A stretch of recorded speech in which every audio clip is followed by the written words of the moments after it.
Did you miss us? Did you miss us? Well, we're back. That's right. It is the voice of land right here, partnered with LPV Productions and brought to you by the great people at Greeny Sports Cards. Yes, I know we have been off for a while, but look, Ryan, who's on the other side of town right now, him and his family just had another baby. We did. It was the holidays. Like every now and again, you just need extended time. Just hit the reset button, and boy, oh boy, are we hitting that reset button? We're coming at you strong tonight. We have someone from the Cleveland Crunch coming on to promote them being back downtown officially this season. Of course, they went back downtown for the playoffs last year, but this will be a full season downtown at the Wolstein Center. So we'll talk to him about that, tell you how you can get tickets and get involved with it, how you can watch if you can't get to a game. We'll do all of that. And next week, a pretty big guest to really get things rolling here in 2026, but we're not going to talk about more. I'm so excited. More than just that. But yes, I am Kevin Arnold. He is Ryan Mosser. As we said, Greeny Sports Cards. Reach out to them, greenysportscards.com. Greenies, I'm sorry. We don't have time for a longer live read. I would give you everything you need to know about Greeny Sports Cards is at greenysportscards.com. Follow them on social media. Great people. And I think that's the biggest thing. Well, the card companies and the card collecting industry is still huge, Ryan. I think it's important that it's great people behind the scenes too, and that's the most important part. Yeah, I mean, Steve and his whole company over there, there's absolutely amazing. And what's cool about him and, just Greenies in general, like, they're so personable, it doesn't matter who you are. Like he knows some guys. He's got some connections. He's got some friends. And even his buddies, even guys who you like, oh, hey, like, how's it going, sir? Like, it's almost formal. It's like, hey, how, instead it's all buddy. When you're around Steve and Greenies, man, it's a family. And it's really cool just to be around. His card shows, absolutely amazing. They're so fun to go to. He has several throughout the year, some big ones in Independence. We actually did a live show a couple months ago at one of his car shows. It was so much fun. We got to have the Kent State men's basketball coach on. Kevin got to interview him, which was really, really awesome.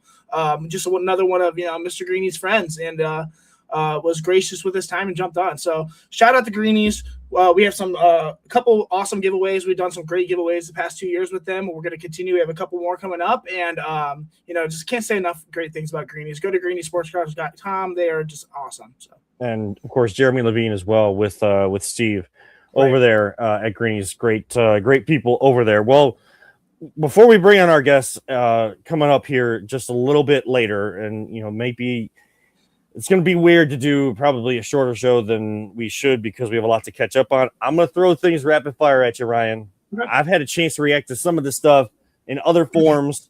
I'll react a little here, but we're just going to kind of go through the stuff that we've missed and just kind of where we stand on all of it, just like almost like a state of Cleveland sports for the next 10, 15 minutes here.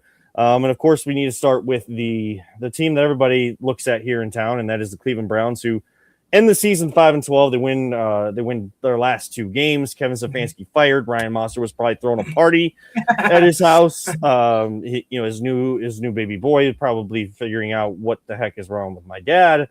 My family. So he's gotten that out of the way. We're not gonna not gonna at least throw that much of a party here. I respected Kevin Stefanski. It's not that I don't disagree with the decision to let him go or anything like that.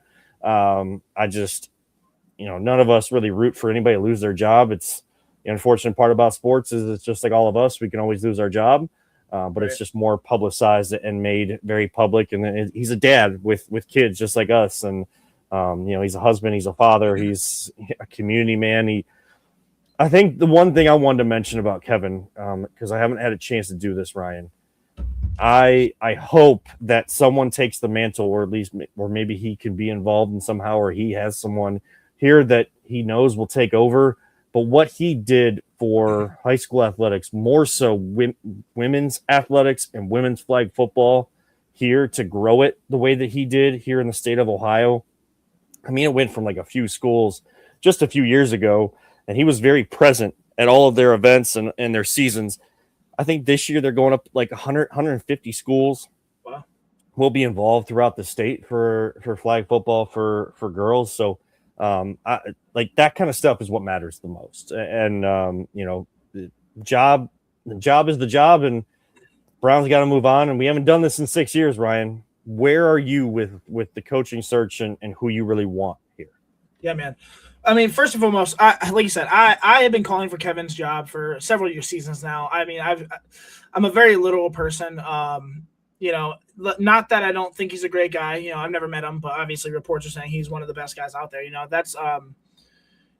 That's great. But what you put on the field is what I was worried about. I mean, his resume will always look better on paper than it felt in reality, I think. I mean, 2 playoff trips, 2 Coach of the Year awards, even a playoff win. All looks great on paper.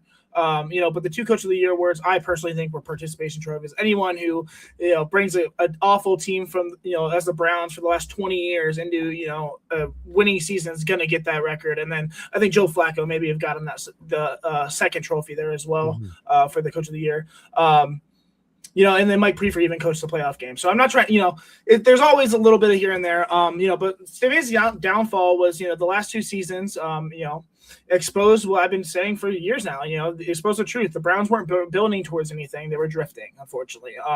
The offense regressed, the culture eroded, December football completely disappeared. And I think the locker room no longer really reflected the head coach's voice. I don't think it was necessarily a reactionary firing. I don't think it was emotional. I just think it was overdue. And like I said, it has nothing to do with the person Kevin Stefanski, but the job is the job. A statement of offensive philosophy, no quarterback development, a culture that lost its edge, a team that shrank in big moments. The Browns just didn't need a new coach; they need a new direction, and that is what's best for this team. The roster was better than the record, I think. Although the roster, this isn't on Kevin Stefanski entirely. Yes, I thought this. Browns have enough talent to compete. I don't know necessarily if they would have, done anything this year. It's sad, especially in the AFC North, which, was trash this year. Anybody could have won the AFC North this year. The defense had stars. The defense was Super Bowl caliber, I think. Albeit the offensive weapons weren't entirely there were some weapons. Quinshon Judkins, Harold Finn Jr.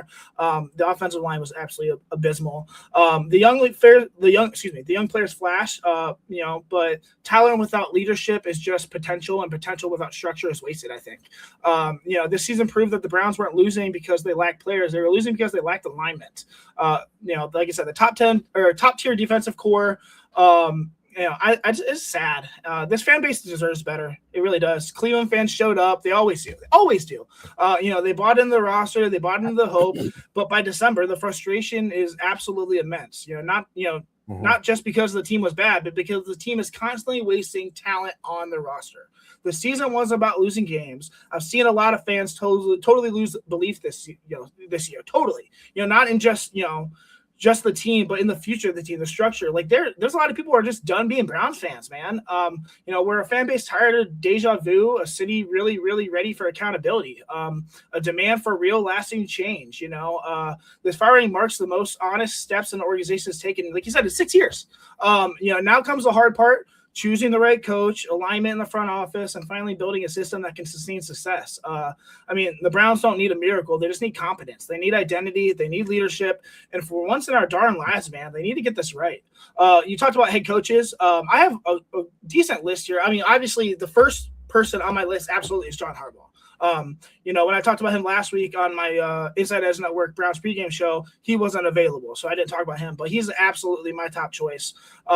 Jesse Minter, the Chargers defensive coordinator, also is just, widely expected to draw multiple interviews. He's one of the hottest names in the cycle. I personally think Jim Schwartz could be a decent hire. Former head coach, led one of the best defenses 2025. Players already know him. Jeff Hafley, another one, Packers defensive coordinator. I would love Brian Flores. I think he should be at the top of the list. And then maybe one dark horse would be Kurt Signetti. I doubt he'd leave Indiana, but I would try to get him at any cost. So, yeah, that name comes up, I think, a little too much a little more than it should. But if it again, you can never say never. And I hear you on the John Harbaugh, and I agree with you. Might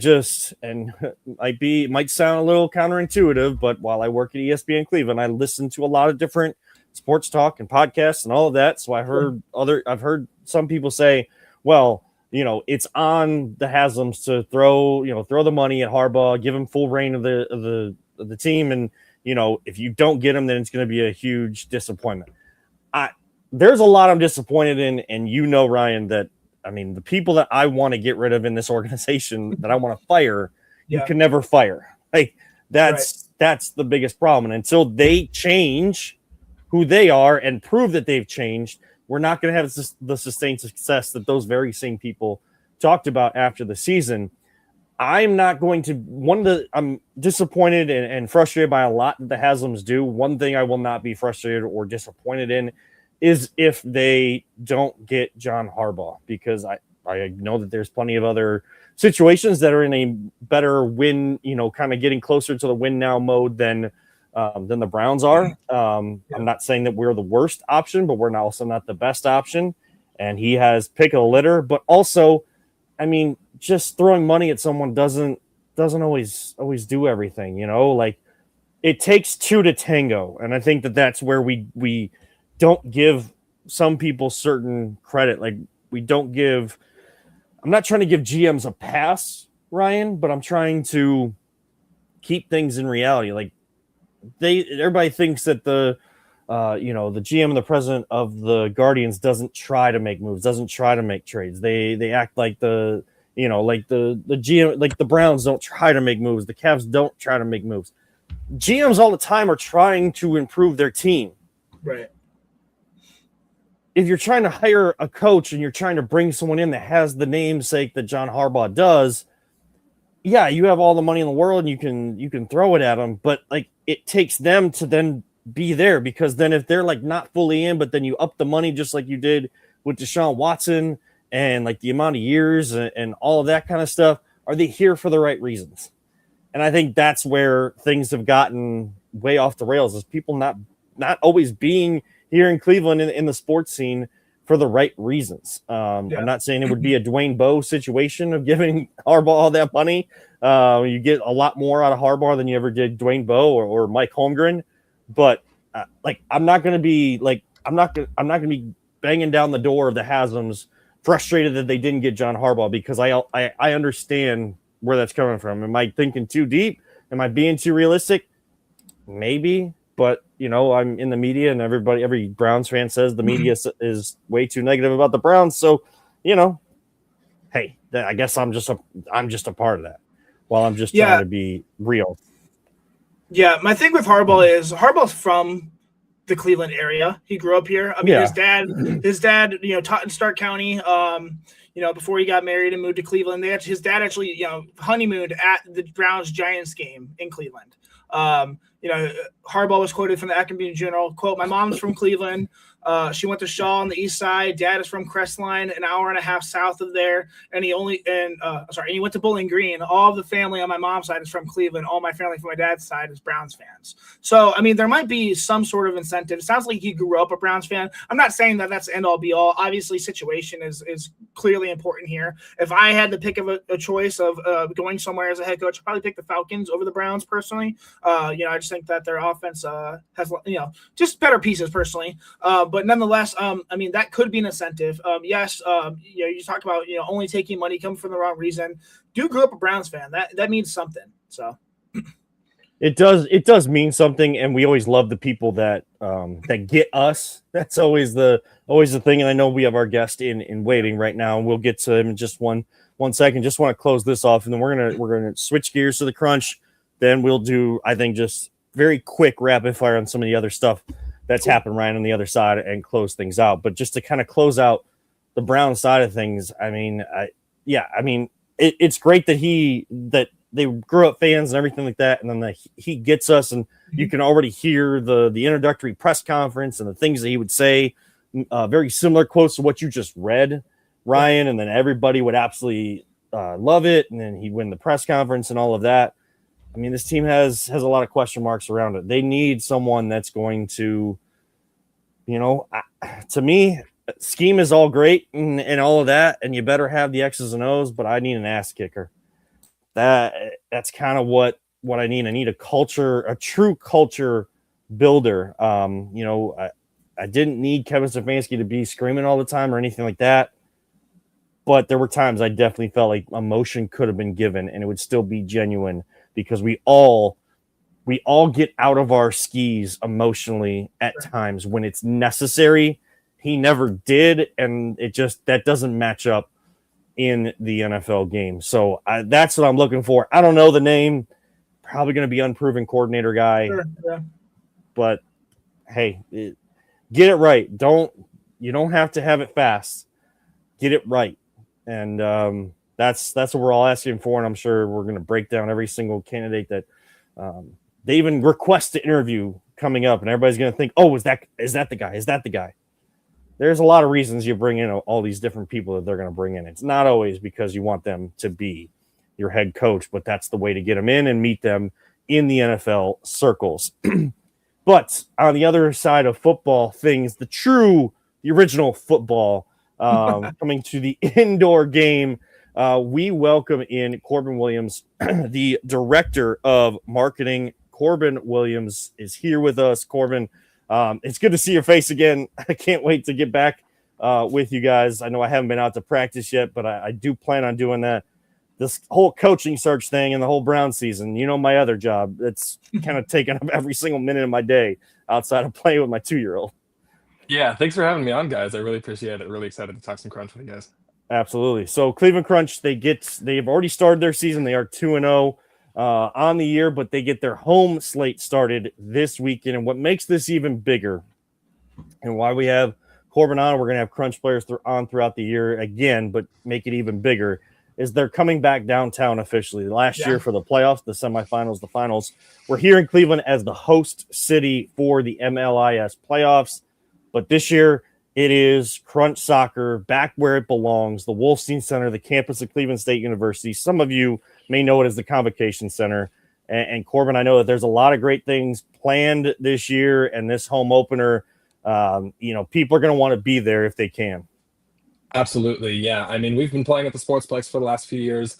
Very intimate setting, have no complaints about it. But I think that getting back to where we used to play back in the 90s, that's been a goal of ours for such a long time. And to be able to, not be constrained by the facility, be able to put on a good show for the fans, I think that that's going to be something that'll be really exciting for not just the fans and not just us, but the team as well. I think that it's going to be huge for them to have all the fans at their back and be able to play in the venue that they grew up watching that team in. Yeah, I think this is huge. I mean, the Wolfstein Center holds 13,000 people for indoor events. Yeah, right. I mean, not only that, but they host aligning with the Cavs, Monsters Charge, and what I want to talk about is just the Rock Entertainment Sports Network in general. I mean, you guys have just a vast range now. I mean, you guys will be on Spectrum, 978, WKYC. You'll be on the radio. You'll be on MLIS Pro TV and YouTube. That's global access. That's really awesome. Exactly. Yeah. Something that we've wanted to do ever since we started is to make sure that our games were accessible. So we've never put anything behind a paywall or anything. Everything's been accessible since we started playing. But I think now that with the bigger arena, a growing fan base, I think that that's something that we're really excited about. That no matter where you're at in the world, as long as you have a smart device and internet connection, any kind of device, you're able to watch the games. The partnerships, especially with Rock Entertainment Sports Network and WKYC Plus, those are huge for us. It'll get us a lot of local and regional access over both their platforms, their apps on the smart TVs, over the Spectrum channels with Rock. So a lot of people around the Northeast Ohio area will hopefully even just stumble upon those games on accident, just based on how wide of a reach we have now with those networks. But I think that also just maintaining that access with YouTube, just to be able to see that from everywhere in the world, watch it on your phone, your laptop, your smart TV, it's the same stream everywhere. You'll get a consistent view no matter where you watch it. So we're just happy to have that. And on the radio as well with WOBL. So really, even a car, anywhere you are, you'll have access. And I think that that's really special for us and helps us be visible. Yeah, more people get to either see this face or radio or listen to this this voice out there. But I mean, and if people can't get out to games, I mean, it's so great to have so many other platforms now to get this product out there. As much as we love it here at Voice of the Land. You, Corbin, and the entire organization, just soccer fans in general, how much we care about this here in Cleveland. But talk to people, because we kind of know the setup and everything. but talk to people that may not know and are thinking about, what can I get my kid out to for sports? Like, I can't afford these Cavs tickets, these Browns tickets, these Guardians tickets. That's kind of how my family was. But my family could afford Crunch tickets, and families were always taken care of at these games. Yeah, absolutely. I feel like not to take a dig at any of the other Cleveland sports teams, but I feel like that a lot of these, it's hard to take even a lot of the times get a single person to a game for under $100. And I think that now, I think it comes out to, you can take a family of four to a game for right around 100, maybe even a little bit under $100. So I think that that's really special to keep that something that's really accessible for everyone. And these are such great family events. Like, we have so many youth clubs that attend our games, so many families, everybody loves it. I think the energy in that arena is just at a level where it is not, again, not a dig on standard soccer because I love it so much, but I think it's something that is really entertaining and fast paced and fun for everyone and great for everyone to enjoy. So I think that having that be at a price point, I think that some tickets even start down towards the like $15 range before fees. So all inclusive, probably closer to 2025. But I mean, that's still, I mean, there's not much you can do nowadays with that kind of level of entertainment and family fun for that kind of a price. And I think it's really great that we're able to have it there.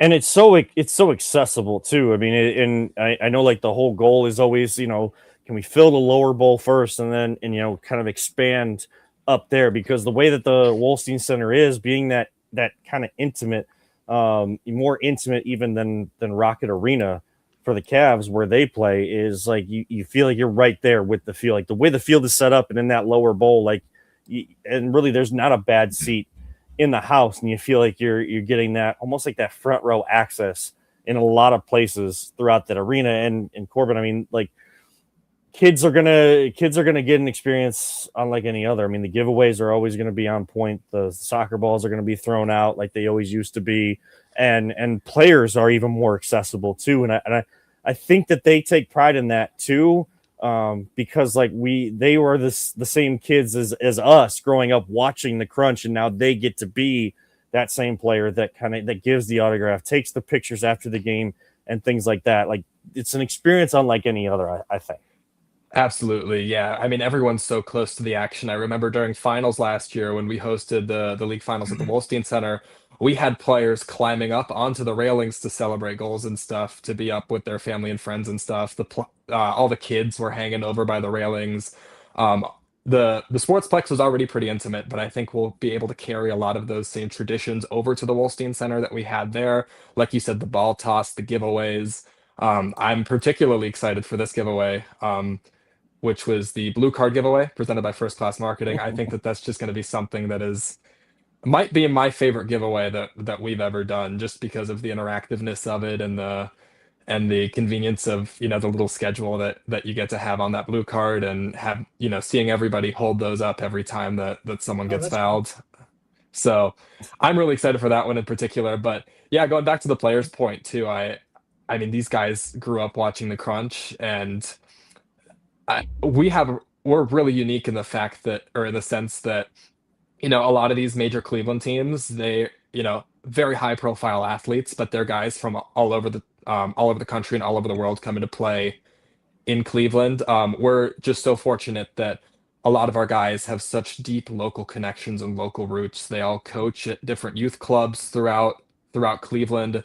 They bring huge groups of their own fans and their own people, and they're really, it's difficult a lot of the times for relatively small teams in a saturated professional market to have those personal connections with players and have those guys be the faces of the team. And I think that, we're positioned in a way that these guys are really prominent figures in our team and end up drawing a lot of fans just for themselves, which I think is great.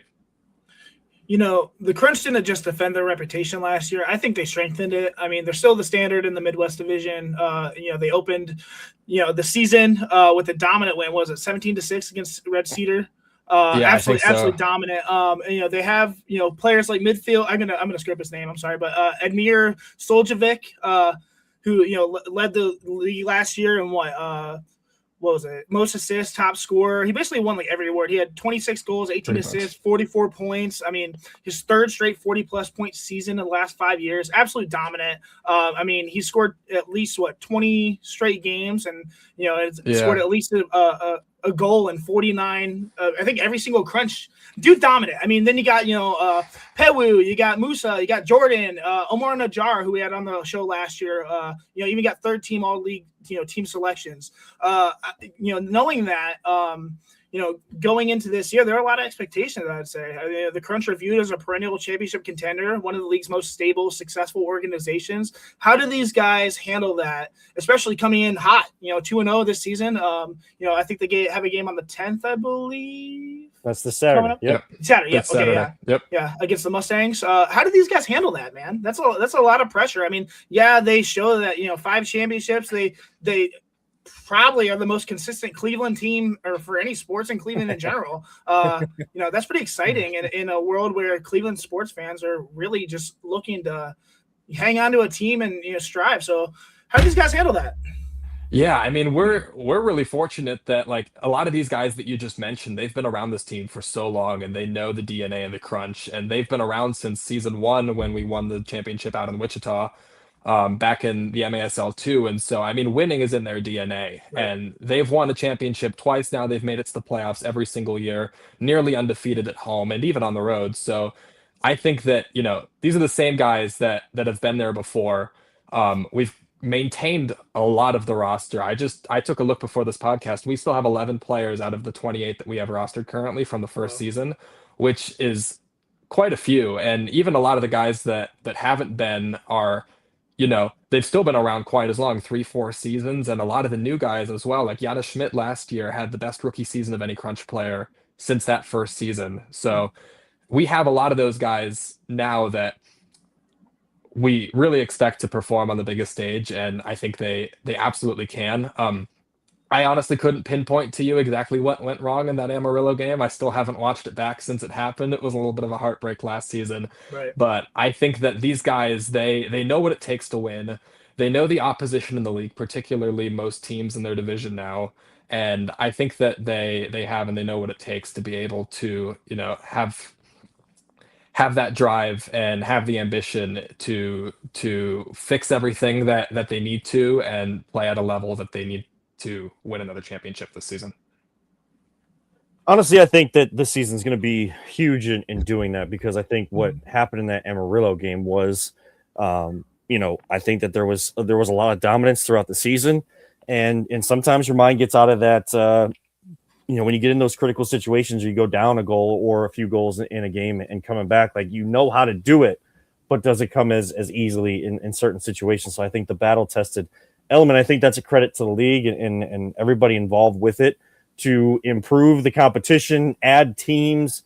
That Cleveland-Pittsburgh rivalry is going to be alive and well on the indoor soccer field as much as it is probably, even if not more so because of the success of this organization on the football field. So I love what the league has done, and again, it helps all of the teams grow. You can see a 17-6 score and an 18-2 score from the Crunch and think, oh, well, they have no competition. Well, I'm here to tell you I watched those games very closely. There's a lot of talent on those teams that they played and they beat up on. We're going to find out as we start to get into these games against like Chicago, Pittsburgh, some of these better teams in the league, or what are perceived as better teams, what the Crunch are really made of. Because I think it's more so how good the Crunch are than it is about saying anything negative about the other teams. Now, Ryan, it's so weird for you to rattle off all that stuff. The reigning MVP, 2-time MVP, Vladimir Suljevic, because I mean, that's a dude that I was messing around with in the hallways of high school. We went to school together, we graduated together. Like that's a dude that like I know on a different level. So it's kind of weird to cover some of these guys that way because I grew up with them, I played with them, stuff like that. But it's a credit to them. It's a credit to their work ethic. Corbin, we know some of the names, and Ryan did a great job of routing some of them off. Admir, Gabriel Piwu, Dave Jordan, Bobby Chanchar, all these guys. Another one. Yeah, who are the guys that can be that next Omar Najjar, that next Giannis Schmidt, who had breakout rookie years and have now continued to show that they are the present and the future of this organization to keep pushing it forward when some of these guys have been around for a while. I think there's a lot of bright spots on this team, especially a lot of the guys that haven't been around quite as long. We have some fantastic rookies this season. I haven't had the chance to see all of them play yet, but Landon Kuhn last week showed a lot of bright spots in his crunch debut, scoring 2 goals. I think that we'll see a lot more of him this season. We have a lot of other great rookies this season. Carter Hancock, Tomas Nagy's another one. He's been phenomenal. He's been around the Cleveland sports scene for a while, having played for Cleveland SC for a couple of years. So we'll look forward to seeing him develop a whole lot. Things that I was watching him in the first 2 games of the season, drawing a lot of comparisons to the style of play that Tom Beck had when he was with the Crunch. So I'm really hoping that he's able to keep growing and develop into that kind of a player, obviously with his own twist. There's also some other guys that don't necessarily show up on the score sheet quite as much that I think could be very impactful this year. I know Brian Kern is another one of those. Really small, quick guy. Scored that winning goal in overtime against Toronto last season, which, yeah, my heart rate was insane during that game. Corbin, that's a guy that I think Cleveland fans should really look Absolutely. out for, because we always look for in Cleveland, like we talk about blue collar, we're hard workers. We grind it out, kind of like how Cleveland really became endeared to a Matthew Dellavedova because he did all the little things out there. And when he had a big scoring output, like it was icing on the cake for Brian Kern. When he scores, he earns it because he is putting his body on the line. He's winning every 50-50 ball. He's getting down on the ground. He's battling guys that are bigger than him, taller than him, all those types of things. And yet he comes out on top in those matchups more often than not. And I think that Brian Kern is definitely a name that a lot of people should know. He's been around, but I think on this in a bigger arena and more people get a chance to come out, I think that's going to be huge. Speaking of the big arena coming out again, home opener this Saturday, 7:00 against the Chicago Mustangs. Tickets still available. Corbin, let the people know like how they can get involved, get tickets, get out to these games and things like that. Yeah, tickets are still available at theclevelandcrunch.com. They're selling pretty quick, so make sure to go grab yourself a ticket. The box office is also going to be open on game day. They'll take cash and card. The gates open at 6 p.m., so make sure to get there on time to go get your blue card. You won't want to miss that one. But yeah, I promise I'm not I might grab a blue card if there's one extra. I will not have it anywhere near the broadcast area. You know this, Corbin. I pride myself on being very professional. Unlike other leagues, as of right now, it's the home team that has the broadcast team that broadcasts the game for both teams. Munch, I know Mark Munch Bishop, longtime Cleveland sports guy here in the city. I know he doesn't always like it, but I make sure to give a little emphasis to when the opposing team scores still too, because they're not getting they don't got the home side of things. We're gonna be biased. Don't worry about that. We're gonna be biased, but I still give a little bit of love because anytime you see a guy score, it's usually some sort of fantastic style of score. And of course, there is the WMILS too, which was a great championship last year as well. But yeah, I promise I won't have a blue card because I've gotten in trouble with officials in the past. Yeah. If I ever had that blue card when I was coaching, I might not be here right now. The Mustangs have some fans too, so we need to please them enough on the broadcast to make sure that they tune into the next one. So yeah, I'm really looking forward to playing them. One thing I wanted to mention too, just for the viewers out there, is that we are 9-1 against the Mustangs, but that honestly surprised me because that is always such a good game. I thought it was closer when I pulled the stats the other day. I thought it was closer to 50-50, and those games are. Wow. They're the only opponent that we fact check myself on that. I think yes, they are the only opponent that we currently play against that we have also been playing against since our first season back in 2020. So Yeah. they've been with us throughout the entire time since the transition from MASL2 to forming the MLIS. They were one of the inaugural members in there along with us.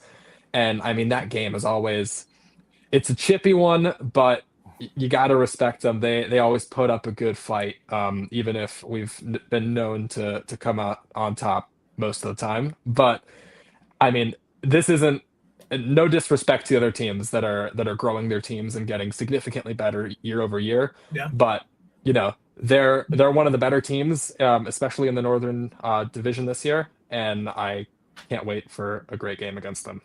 Absolutely. Again, Yeah.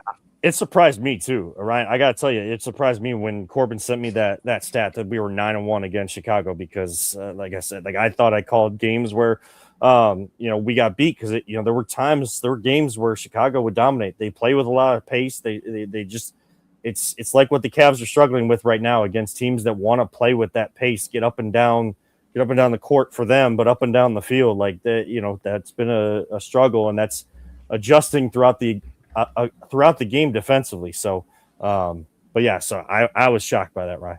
Yeah. Again, if you can't make it down to the Wolfstein Center on the 10th to see the Cleveland Crunch play against the Mustangs, again, they they're a part of the Rock Entertainment Sports Network now. Spectrum 979 is a channel. OTA statewide. You can check them on WKYC Plus. You can stream that on Roku, Fire TV, Apple TV, WBOL Radio 107.7 FM, and then 1320 AM, and then obviously the MLIS Pro TV on YouTube, the global access. Tons of people watch it. It's going to be electric. So if you can't make it to the game, which I recommend you should, they have a lot more seating, more comfortable. 13,000 people can fit in there. Definitely check them out on one of these external platforms. Corb, we You'll can't have a great time listening to this guy over there. Yeah, and Kevin's obviously the voice. That's a bonus. Yeah, big bonus. and he I does wasn't a going to wonderful say job. anything. All I was going to say is we appreciate you coming on tonight, Corbin. You test me every single year. You add all these media partners. I got to make sure I get them all in and mention them at all times. So test the professionalism. You guys are keeping me on my toes, which I appreciate as well. And I can't thank you guys enough for to be a part of the organization, as well as the little guy walks in at the same time. What's up, dude? What's up, Link? What's up, my little guy? You want to say hi? Come here, little guy. Say hi. Are you gonna go to a Crunch game this weekend? Oh, you want to go on a T-Rex hunt right now? Okay, you go on a T-Rex hunt. I'll be right out. Okay. So funny. All right. So, Corb, again, thank you so much. And we'll make sure we try to get as many people out as we can. And maybe we'll talk to you again as the season goes on to try to keep promoting, because it's not just one game. There's 6 home games this year, and it's fun every single time. Absolutely. Thank you so much for having me. Excited to see you this weekend, and hopefully everyone watching this too. Go Absolutely. Crunch. Yep. Yeah, nice meeting you, buddy. Get out. Thank Go you for being on the Crunch. show. This guy's just all over the place right now. all good. My plans to end this show are getting. You want to see Daddy? I'm right here. That's all I gotta do is look at me. Yeah, like I said, if you haven't made it to a Crunch game yet or seen the Crunch, Kevin is the voice of the Crunch. He will be on broadcast live every single show or every single game. He does a wonderful job. Him, Mark Munch, Bishop. Who is the third person on your team? Gianluca Di Giacomo. Yeah. Does an incredible job. I wasn't even gonna try to say so. So I know Munch isn't always able to be there, so he will be on color with me home opener this weekend. Other games throughout the year where Munch can't be, then that's where Gianluca slides in. When Munch is there, Gianluca is down the sideline. Peter Telep, who we've kind of given him a break from having to produce this anymore and everything like that. He's got a lot on his plate right now. I know that he took today and tomorrow off just to get all the things set for Saturday for this game broadcast. But he has a roving camera, a mobile camera. So now they're able to get like on-field interviews and talk to Gianluca, and you see him on screen where he's like right there by the bench. So it's just like Serena Winters and like Gerard Cherry, who's on the sideline for the Browns, like that. Andre Knott, like that type of element we have in the broadcast too, and it's a great honor and to be a part of a team that I grew up watching and what got me into the sport of soccer and just into professional sports in general. So big things coming for the Crunch, man. I'm excited for you and excited for that organization, buddy. It's gonna be fun to watch. The ClevelandCrunch.com is where you get tickets. It's not Cleveland Crunch. You have to put the word "the" in there. I don't think Ohio State fully owns it yet, so like I can say it that way. But the word "the" ClevelandCrunch.com. That is where you can get all the information, all the tickets, see what kind of giveaways they're going to have in other games. Get out this weekend if you can't. Like Ryan said, Rock Entertainment Sports Group.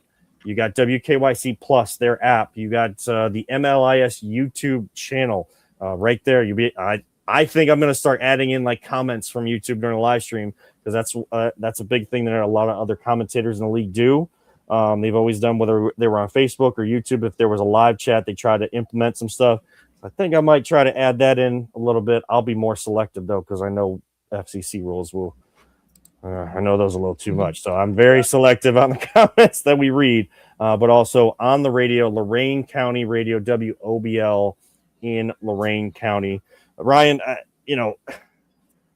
Crunch are great, and they're going to be vying for a championship. Just a couple more things before we get out of here. One of the teams that was vying for a championship, no longer doing it. I'm telling you right now, I know it's going to sound dumb. I know you think I'm lying. I'm not going to be watching any more of the college football playoff. Can't bring myself to do it. As much as I love college football, probably even more than professional football, but I can't do it. I just need to take a step back. It hurt, but just your thoughts like on Ohio State this season, but even more so just kind of the conversations around how they operate with NIL and this transfer portal and what your expectations are going into the offseason and next year. Yeah, man, this season was a disappointment. I mean, it was for the longest time. I thought, they're preserving, they're going up, so far ahead in the first half that, second half, they really don't need to step on the gas. I really thought, they're saving their energy for these playoffs. I'm not going to lie. I thought we were going to destroy Miami, and I looked like a fool, to be honest. I didn't. I'm just talking here. I'm just a guy, I was but nonetheless, on paper, that Buckeyes team should be national champions this year, man. They should be. We got dog walked. We got smacked. It sucks. And, now we're going to lose a lot of really, really good players.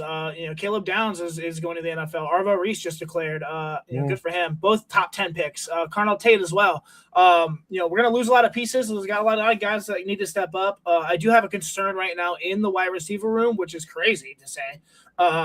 Jeremiah Smith is clearly going to stay as of now, unless something changes. But Mylan Graham, he transferred out. Quincy Porter transferred out. Those are my perceived number 2 and number 3 wide receivers coming into next year. Obviously now, they were going to compete with Chris Henry Jr., who is committed and ready to come. So he'll be the wide receiver 2. Still not really super concerned, but something to watch. Obviously, you were expecting some guys to leave because Brian Hartline, went to USF, but those are some big pieces. Recruits. Look, the wide receiver room. I definitely have concerns there on the depth and everything. I'm sure that Mylan Graham and Quincy Porter will make us miss them because of how they'll play. But when they had those opportunities, best abilities availability, Quincy Porter was not always available either due to injury. Once injuries start, sometimes they don't stop. So you're hoping the best for Quincy Porter. Mylan Graham, when he had that opportunity, when both Carnell Tate and Jeremiah Smith were out, Julian Singh could have done a better job getting the ball to him and the other receivers in that game. But I think there was also a separation issue in those opportunities, and it's very few opportunities, but that's the unfortunate side about going to Ohio State is that pressure to perform is there always, and it's either the pressure's either going to make a diamond or it's going to bust the pipe. My argument there is, there wasn't a super clear path this year. Next year, there absolutely is a clear path. Clear path for wide receiver 2, Carnell Tate, Emeka Ibuka. You could have been that name. 2 first-round picks. Not bad to be behind Jeremiah Smith. We'll see. I don't know. like I said, I have a lot of expectations for Chris Henry Jr., but expectations are really, really difficult. Yes, they work out sometimes, obviously with Jeremiah Smith, but sometimes they don't. He's more slender too, Chris Henry. Yeah, he is. He's very tall. He's got to bulk up a little fast, but yeah, he'll definitely need to bulk up. Carnell Tate was a little slender too, about 190. He needs to bulk up as well. But yeah, little concern there. Nothing really concerned about the recruits. Recruits are still coming in. Our offensive line, the recruitment has been absolutely stellar. Super excited with Ohio recruitments with Sam Greer and Max Riley, both going to be absolute studs for the Buckeyes. It's just going to be retention now. We need to be able to retain as many as the players on this roster as we can. We got a couple transfer portal guys. I don't expect huge numbers. We got a decent defensive lineman, and we just got a linebacker from Wisconsin today. I'm excited about that, especially with they get a wide receiver too, a speedster who, and now as you look at it, it's Jeremiah Smith. Chris Henry Jr. is probably going to already get into that wide receiver 2 spot. You got Brandon Innes coming back. You hope you get more production out of him and not just the leadership out of him. Sure. But he's probably going to be 3 or 4, and I bet the speedster goes into that 3 or 4 in that slot as well. So, now you're looking at that Quincy Porter spot and Bryson Rogers spot, that 5 and that 6. Like who are those guys? And like that's what you're kind of vying for. I will. The one transfer portal guy that I will be keeping an eye on, it's just because I have a little more close connection. Demarion Witten, I really want to see where he goes. Sure. I know he's getting a lot of MAC offers right now. Because I'm telling you right now, I don't know if you follow at Cocky Cleveland on X on Twitter. That's his dad. That's Dale Davison, who does stuff with me at ESPN Cleveland. We cover high school sports and all that kind of stuff together. He posted a highlight reel from his practice, and I know it's just practice, but guess what? You're going against 5-star cornerbacks and guys that are going to go to the NFL. And you're probably sometimes you're getting harder coverage at practice than you are in the games. In a game. So watch that a little bit. That kid has some talent. I agree. I think that was the best move for him too, going to Ohio State. Even though I didn't think he was going to play, he was probably going to redshirt. That iron against iron, steel against steel, sharpen. That's going to be invaluable. And for him to have a year under his belt of college football with one of the best teams in the country, some of the best corners and safeties in the country, he's going to succeed tremendously in a league like the MAC or something like that. So I'm excited to see him too. Yeah, excited for all that. I mean, again, it's Ohio State. I think Nick Paulus, who was the original host of the show and now does a lot of Ohio State stuff at the station, he always says the Buckeyes don't rebuild, they reload, and that's true. I mean, in college football, you can always do that. I know a lot of people are upset about the transfer portal stuff and how many guys are going. And I was listening on the way home. I heard Bobby Carpenter, former linebacker, does stuff with 97.1 The Fan now, and Big Play, covering Ohio State and things like that as a former player. He was doing an interview and he said, a lot of people in Columbus are upset about people leaving because they're not used to seeing that happen at Ohio State, but it's the new normal that people have to get used to, because it's not just going to happen at a big program like Ohio State. Other big programs in the Big Ten and the SEC are going to deal with it. There was a nickel corner at Oregon who has entered the transfer portal and will not be playing tomorrow night against Indiana in the college football playoff. Has not decided to come back yet, so he's not available to play as one of their key extra pieces on defense. So that the schedule is what needs to be fixed. That's what needs to be fixed from the NCAA. And when all this stuff happens, so that teams can really focus on the transfer portal and signing day and all that stuff when it happens, and they're not doubling up with, I got to get ready. I got to get my team ready for this game, but I have to make sure my future is set too, because guys are leaving. It's not it's not like the pros where, there is a good chance that some guys are going to be with one team for their career. In college, it's just not going to happen. If they stay there 3 or 4 years, they're still leaving in a very short amount of time. Yeah, the scheduling is a huge problem. I think that first round bye is awful. Everyone is losing after the first round bye. Dan Lanning spoke out against it. They just need to push it forward, give a week, if that. These guys are used to playing. These guys are used to playing conference titles. Just seriously, go. Yeah, conference title games. Just go. You can just win a regular season title. If you need to award a Big Ten title, an SEC title, just say it's a regular season thing. because we all know like these conferences are becoming super conferences anyways. So like just at this point, like I get the money. You're going to get plenty of money from, still the bowl games and more so the college football playoff. And if you expand it to 16 teams, now you got every team playing all 4 weeks, and the money is just going to, rein in. I don't think they'll ever get rid of conference championships just because they want that. I know. I'm just saying like that. I mean, even just go right after the week. After the conference championship next week, first round. Then they keep going. I mean, that would eliminate guys like this, nickel out of Oregon, potentially missing out on a national championship. Gives them, this championship could have been done 3-4 weeks ago, 2 weeks ago, and he would, is ready to go. It's a mess. It's a whole new world we're living in. They're navigating it. They'll fix it. There's going to be so many changes by the time it's all said and done. They're going to keep changing it. I don't know.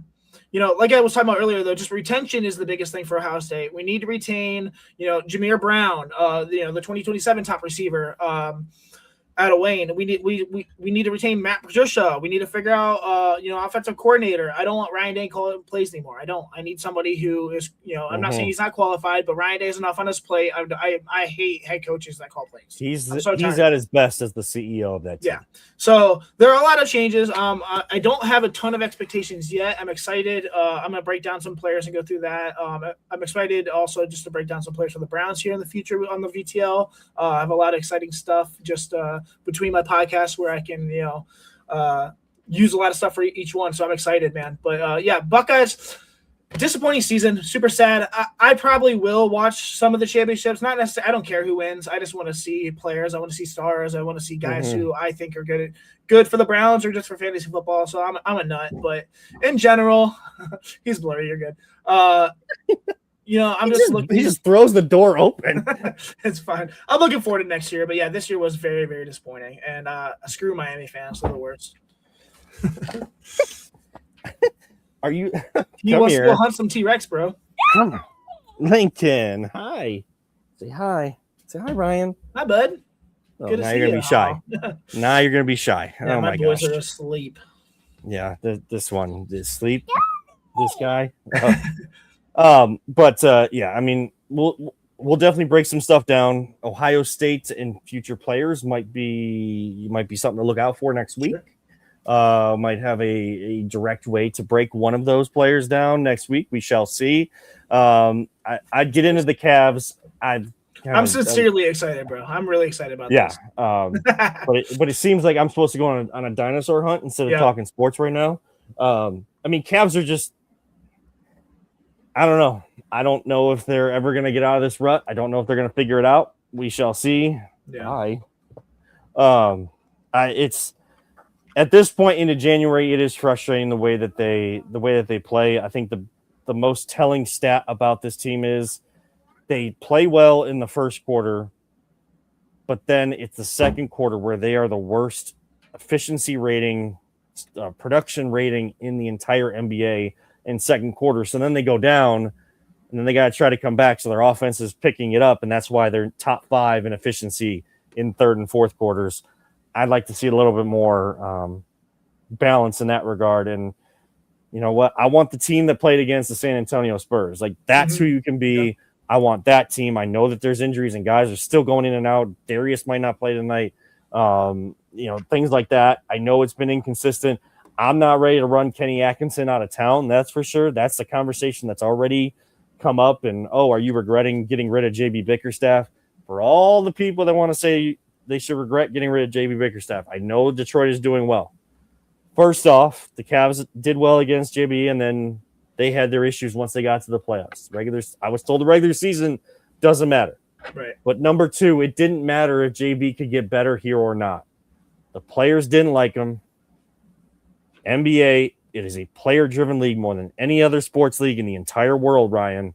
What they want, they get. It wasn't going to work. I could have gotten even worse than or the same kind of frustration or even worse under JB last season that we're facing this season just because there's no trust between coach and players.